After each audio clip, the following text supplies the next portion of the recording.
दुनिया के सबसे बड़े धार्मिक मेले कुंभ में आज तीसरे शाही स्नान का दिन है। आज बसंत पंचमी के मौके पर तीसरे शाही स्नान में करीब 2 करोड़ लोगों के संगम में डुबकी लगाने की उम्मीद है। वैसे तो हर शाही स्नान में साधु संतों के अखाड़ों के जुलूस में जमकर गाना बजाना होता है, लेकिन अब की बार ये सब नहीं दिखेगा। दरअसल 10 फरवरी को इलाहाबाद में रेलवे स्टेशन पर हुए हादसे को देखते हुए साधु संतों ने अखाड़ों के जुलूस को सादगी से निकालने का फैसला किया है। साधु संत स्नान के बाद हादसे में मारे गए लोगों को श्रद्धांजलि देंगे। 10 तेल कंपनियों को पिछली तिमाही में मुनाफा जरूर हुआ है, लेकिन इसका फायदा आपको भी मिलेगा, इसके आसार कम हैं। देश की सरकारी तेल कंपनियां आज तेल के दाम की समीक्षा करने जा रही हैं। ऐसी संभावना है कि इस बैठक में तेल के दाम बढ़ाने पर फैसला हो सकता है। संकेत मिल रहे हैं कि पेट्रोल 1 रुपए प्रति लीटर और डीजल 50 पैसे प्रति लीटर तक महंगा हो सकता है। ये आलम तब है जब अकेले इंडियन ऑयल कॉरपोरेशन ने पिछली तिमाही में 34% मुनाफे के साथ 3,332 करोड़ रुपए कमाए, लेकिन ये सरकारी कंपनियां अभी भी पेट्रोल और डीजल के दामों में नुकसान का रोना रो रही हैं। इंडियन ऑयल कॉरपोरेशन के मुताबिक कंपनी को इस तिमाही में पेट्रोल की खुदरा बिक्री की वजह से 676 करोड़ रुपए का घाटा हो चुका है। इंडियन ऑयल के मुताबिक तेल कंपनियों को अब भी पेट्रोल पर 1 रुपए 32 पैसे और डीजल पर 9 रुपए 22 पैसे प्रति लीटर का घाटा हो रहा है। इस बीच राहत की बात यह है कि रियायती दरों वाले घरेलू गैस सिलेंडरों की संख्या बढ़ाने की बात चल रही है। गुरुवार को वित्त मंत्री पी चिदम्बरम के साथ बजट से पहले की बैठक में कांग्रेस नेताओं ने इस बारे में अपील की है। जो लोग बुलाए गए थे उनमें से 46 लोग दिल्ली में थे, वही यहां मौजूद थे। उनमें से 32 लोगों ने अपनी राय दी है। 3 साल पहले सेक्स स्कैंडल के आरोप में जेल जा चुके स्वामी नित्यानंद का विवादों से नाता कुंभ में भी जारी है। कुंभ में नित्यानंद को महामंडलेश्वर की पदवी देने का विरोध लगातार हो रहा है। आपको बता दें कि हाल ही में बेंगलोर के स्वामी नित्यानंद को कुंभ में गुपचुप तरीके से महामंडलेश्वर बना दिया गया। खुद अखाड़े के आचार्य महामंडलेश्वर स्वामी शुकदेवानंद ने नित्यानंद का अभिषेक किया और महामंडलेश्वर की पदवी दी।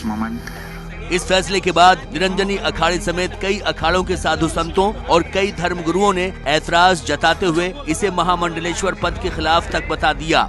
हालांकि विवादों के बाद भी नित्यानंद 10 फरवरी को मौनी अमावस्या के शाही स्नान में भी शामिल हुए थे। इससे पहले नित्यानंद के कुंभ मेले में आने का भी जमकर विरोध हो चुका है। अगस्टा वेस्टलैंड हेलीकॉप्टर घोटाले में भारत सरकार ने इटली की कंपनी फिनमेकनिका से जानकारी मांगी है कि क्या इस सौदे के लिए किसी भारतीय या भारतीय कंपनी को रिश्वत दी गई है। साथ ही फिनमेकनिका कंपनी को कानूनी कार्रवाई की चेतावनी देते हुए कहा गया है कि अगर कोई गड़बड़ी पाई जाती है तो उसे ब्लैक लिस्ट भी किया जा सकता है। इस बीच रक्षा मंत्रालय ने हेलीकॉप्टर खरीद से जुड़े तथ्यों को सामने रखा है। इसमें बताया गया है कि हेलीकॉप्टर खरीद के लिए टेंडर के तकनीकी शर्तों में बदलाव साल 2003 में एनडीए सरकार के जमाने में किया गया और इसमें पूर्व राष्ट्रीय सुरक्षा सलाहकार ब्रजेश मिश्र ने अहम भूमिका निभाई थी। इस खुलासे के बाद बचाव की मुद्रा में आई बीजेपी ने मांग कर दी है कि इसकी जांच की मॉनिटरिंग सुप्रीम कोर्ट को करनी चाहिए। The tender is issued, the tender is finalized, the tender is awarded under the UPA government. And therefore, who are the people responsible? They must be taken to task for it. Are you just happy with the probe, or do you want the Supreme Court also to supervise in this process? The Supreme Court should monitor it because the CBI is an agency which is capable of manipulations. वहीं left ने पूरे मामले की न्यायिक जांच कराने की मांग कर दी है। Helicopter controversy, my opinion is clear. There should be a judicial inquiry.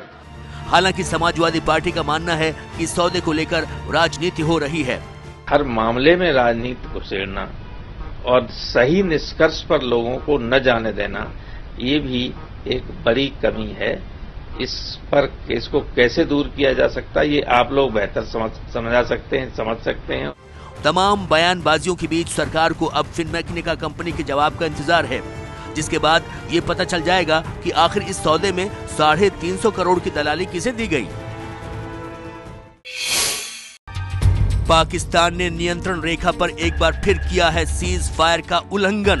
कल रात 8 बजे के करीब जम्मू कश्मीर के कुछ सेक्टर में पाकिस्तानी सैनिकों ने अचानक गोलीबारी शुरू कर दी। 1 घंटे से ज्यादा देर तक चली फायरिंग का भारतीय सैनिकों ने भी जवाब दिया। सेना के मुताबिक फायरिंग में किसी तरह के जानोमाल के नुकसान की खबर नहीं है। आज ही सुंदरबनी इलाके में LOC के पास सेना ने संदिग्ध आतंकवादियों की घुसपैठ की कोशिश को अपनी सतर्कता से नाकाम कर दिया। सेना ने एक आतंकी को भी मार गिराया है और उसके पास से एक AK-47 राइफल भी बरामद हुई है।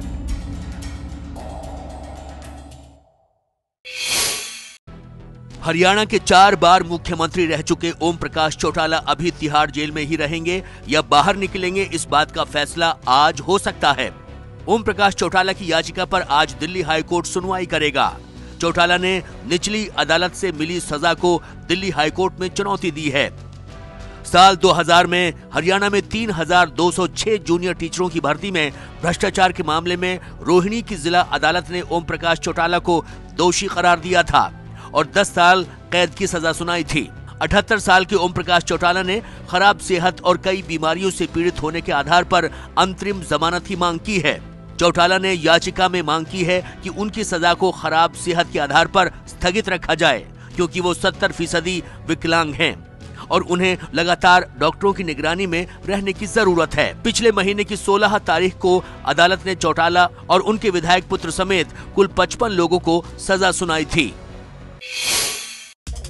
मुंबई में नेट बैंकिंग से 1 करोड़ रुपए चुराने के आरोप में पुलिस ने 10 लोगों को गिरफ्तार किया है। आरोप है कि इन लोगों ने मुलुंड में एक कंपनी के अकाउंट से 45 मिनट के भीतर 1 करोड़ रुपए 12 अलग अलग बैंकों में जमा करा लिए। कोर्ट ने आरोपियों को 14 दिन तक जेल में भेज दिया है। दिल्ली में स्वाइन फ्लू का कहर बरकरार है। मरीजों की संख्या लगातार बढ़ रही है। PTI के मुताबिक गुरुवार को दिल्ली के राम मनोहर लोहिया अस्पताल में एक और मरीज की मौत हो गई। दिल्ली में अब तक स्वाइन फ्लू से 5 लोगों की मौत हो चुकी है। वहीं 47 नए मामलों की पुष्टि हुई है। दिल्ली में स्वाइन फ्लू के अब तक 253 मरीज आ चुके हैं। दिल्ली के स्वास्थ्य मंत्री AK वालिया के मुताबिक जैसे जैसे तापमान बढ़ेगा, स्वाइन फ्लू के मामले कम होते जाएंगे। दिल्ली सरकार का दावा है कि मरीजों के लिए दवाइयों के पूरे इंतजाम हैं, इसलिए घबराने की जरूरत नहीं है। संगीतकार ललित पंडित की बहन संध्या सिंह की गुमशुदगी के मामले में नया मोड़ आ गया है। DNA जांच में पता चला है कि नवी मुंबई के सीवुड में मिला कंकाल संध्या सिंह का ही था। DNA रिपोर्ट में शिनाख्त होने के बाद पुलिस ने हत्या का केस दर्ज कर लिया है। जो हड्डियां है उनका और वो रघुवीर जो है उनका लड़का, उनका DNA मैच हो रहा है। रघुवीर की ये मम्मी या तो मदर है, ऐसा रिपोर्ट आ रहा है। मैटरनरी रिलेशन है, ऐसा रिपोर्ट आया है। इससे ये प्रूव होता है, साइंटिफिकली अभी प्रूव हो गया कि ये संध्या सिंह मैडम की बॉडी थी। संध्या सिंह 13 दिसंबर को अपने घर से निकलने के बाद से लापता थी। इसके बाद 28 जनवरी को संध्या सिंह का कंकाल नवी मुंबई के पाम बीच रोड इलाके में सीवुड में मिला था।